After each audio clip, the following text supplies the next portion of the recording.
بسم اللہ الرحمن الرحیم۔ السلام علیکم ناظرین۔ اورنگزیب عالمگیر کے دور میں کسی فحاشہ عورت نے 4 جگہ باقاعدہ شادیاں رچا رکھی تھی۔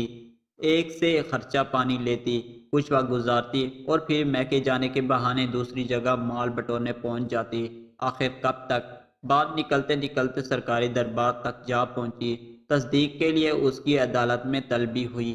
چونکہ اسلامی قوانین نافذ تھا، اسی لیے زیادہ امکان یہی تھا کہ جب بات پایا ثبوت کو پہنچے گی تو اس عورت کے لیے جان بچانا مشکل ہو جائے گا۔ اس نے ایک سیانے وکیل سے مشورہ کیا۔ اس نے کہا، اے خاتون، جان تو بچ سکتی ہے مگر فیس بھاری لگے گی۔ عورت نے کہا، تم فیس کی پرواہ نہ کرو، جان ہے تو جہاں ہے، زندگی رہی تو پھر بھی کما لوں گی۔ لہٰذا سارا زیورات اور تمام جمع پونجی لا کر اس وکیل کو دے دی۔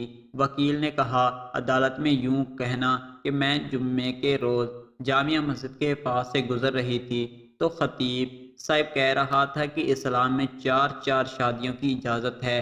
چلتے چلتے میں بس اتنا ہی بات سن سکی تھی، تب میں نے اسلام کے اس حکم پر عمل کا ارادہ کر لیا اور پھر عمل کر ڈالا۔ مجھے یہ نہیں معلوم تھا کہ یہ حکم صرف مردوں کے لیے تھا، عورتوں کے لیے نہیں۔ عزیز دوستو، پتہ نہیں اس عدالت نے اس مقدمے کا فیصلہ کیا سنایا ہوگا، مگر چلتے چلتے آدھی بات سن کر ادھورے اسلام پر عمل کرنے کا رواج اب روز بروز بڑھتا جا رہا ہے۔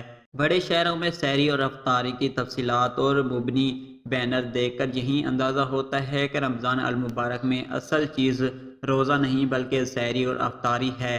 ادھر سحری کا وقت ہوتا ہے تو لوگ بھیڑیوں کی طرح سحری کرنے چل پڑتے ہیں، اور ادھر افطاری کا وقت ہوتا ہے تو بے صبروں کی طرح ادھر کھانے پینے پر ٹوٹ پڑتے ہیں۔ لیکن سحری و افطاری کے درمیان کیا کرنا چاہیے اور کیا نہیں کرنا چاہیے، یہ بات اب اپنی اہمیت کھو چکی ہے۔ لوگ روزہ رکھ کر سارا دن جھوٹ بولتے ہیں، غیبت کرتے ہیں، چوریاں کرتے ہیں، ملاوٹ کرتے ہیں، بری نظروں سے دیکھتے ہیں، وقت گزاری کے لیے موسیقی، شطرنج، تاش اور دوسری کھیلوں سے محظوظ ہوتے ہیں۔